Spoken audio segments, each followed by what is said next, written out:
Puro na lang yung C3, kakaumay na. Tara, review na lang tayo. Ito, papaturo tayo paano magkabit ng tagline quick release. Yan, kasama yan.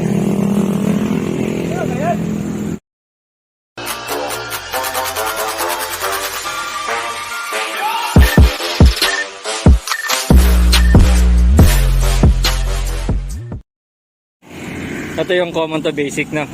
Yung kadalasan tawagin taling manok. Ganyan ang forma. Ito sa ibabaw. Pag ganyan. Tapos yan. Paano ihigpitan yan? Yan. Ulitin mo nga mas malinaw. Isa pa. Quick release. Yan. Isa pa. Mas malinaw. Mas detalyado. Pag ganyan. Tapos pasan yung dead. Ito yung dead sa kaliwa, no? Ito yung patay. Ibig sabihin pag dead, dulo siya. Ayun yung live, yung kanan. Okay. Pinuhol. Parang buhol sapatos.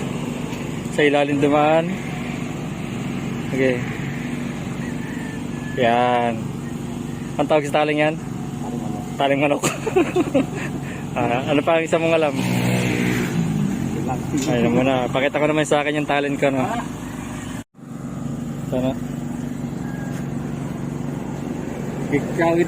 Basta quick release ng tawag dito eh. Gagawa ka ng isang loop dito na sa ilalim ng daan. Sa ilalim. Pag ganyan ang forma niya, no? Gagawa ka isang loop dito. Patong mo lang. Pasok mo to. Ito na natin. So itong pinaka live niyan, ito ang dead.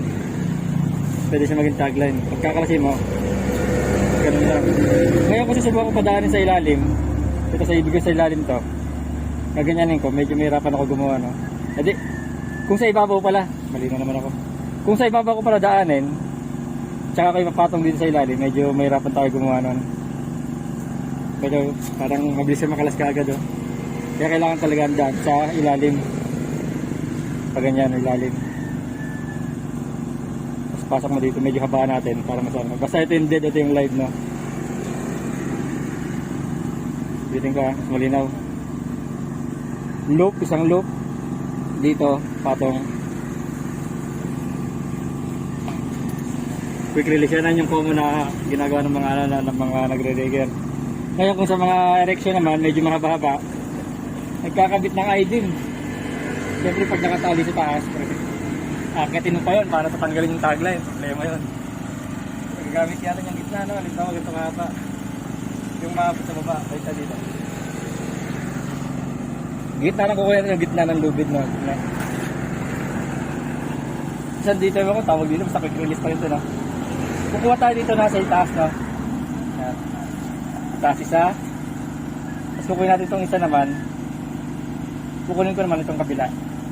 Yan. Tigpitan natin. Yung ang problema kasi ito, pag isang ukit lang, nakakalas siya.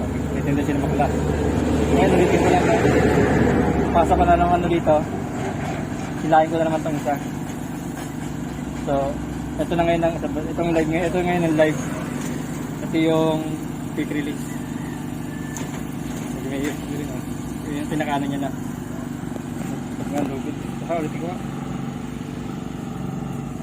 May sakit kasi ito eh. One more. Ito, kunin ko yung ibabaw. Higpit. Kukunin ko yung ilalim. Higpit naman yung kabila. Alternate lang sila eh. Kunin ko itong isa. Higpit. Pwede yan magtuloy-tuloy. Pwede yung gawin ano ito eh. Yung bracelet. So ito na ngayon yung live. Ito yung quick release. Yung isa. So, gano'n na, para kahit nasa taas ka ng o nasa taas ka ng I-beam, hindi mo na kailangan umakyat, sa baba ka na lang. Natindihan ka? Dudugtong naman tayo. Ikaw, makinig ka dito. Gusto mo mag-rigger, tapos ayaw mo magtali. Dito ka. Tapakan natin ito isa. Paano ito magdugtong daw? Magdugtong. Papakita mo, paghiwalay mo muna, kunyari. Yan, hiwalay.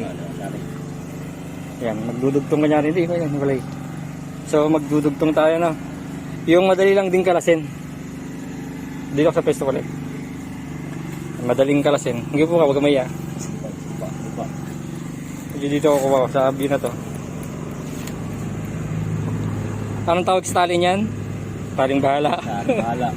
So ito yung matawag natin, natututo by experience, no? Hindi nga lang alam sa pagsinulat. Pero dahil nga sa experience, natututo.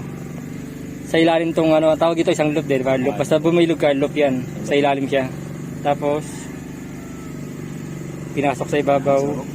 Dali sa ibabaw, pinasok. Pinakapag ko sa likod. Sa ilalim din na, sa ilalim. Ay, under. Okay. Tapos, okay, sunod. Sa ilalim ulit. Nag-crossover siya dito. Sa ilalim, nag-crossover dito sa isa. Pinasok mo ganyan, hahawakan yung tatlo. Pasila. Hilahin mo higutan mo. So, paano yung tsura niya? Ganyan. So, medyo maganda ang forma niya. Ulitin mo. Okay, maganda yung forma niya. Okay. Sa palas, medyo maganda-ganda. Ulitin natin. Isang loop sa ilalim. Sa ilalim ba't? Pakita mo sa ilalim dumaan. Sa ilalim. Okay. Pinasok sa ibabaw.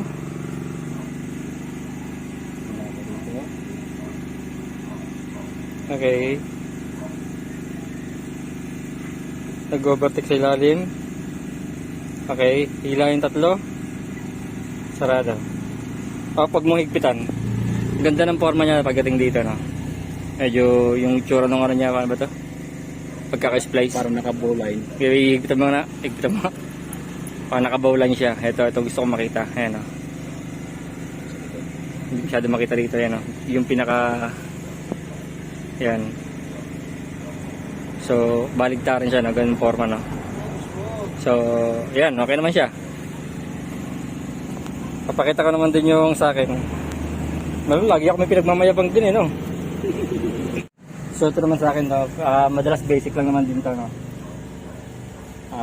Magdudugtong tayong, siyempre importante rito, madali mo makalas, pero matibay siya hilahin.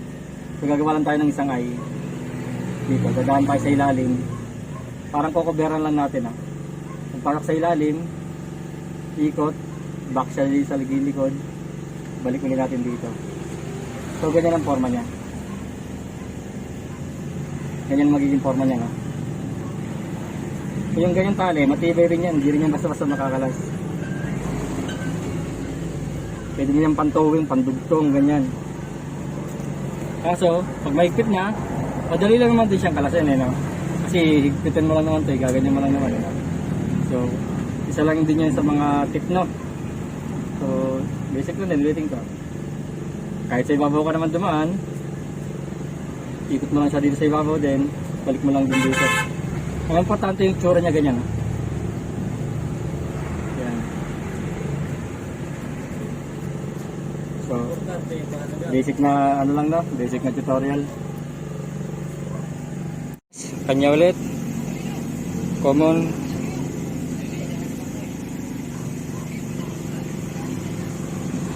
So, mangyari parang kapareha sa akin. Ano bang ginalaw natin kanina na nagpareha siya? Inilipat ko lang to dito, no? Tinanggal to.